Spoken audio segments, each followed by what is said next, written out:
واذكر في الكتاب موسى إنه كان مخلصا وكان رسولا نبيا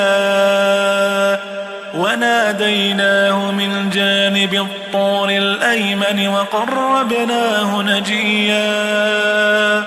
ووهبنا له من رحمتنا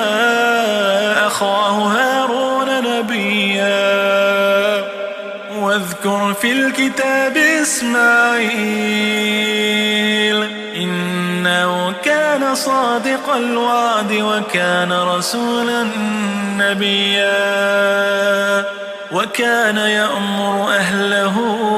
بالصلاة والزكاة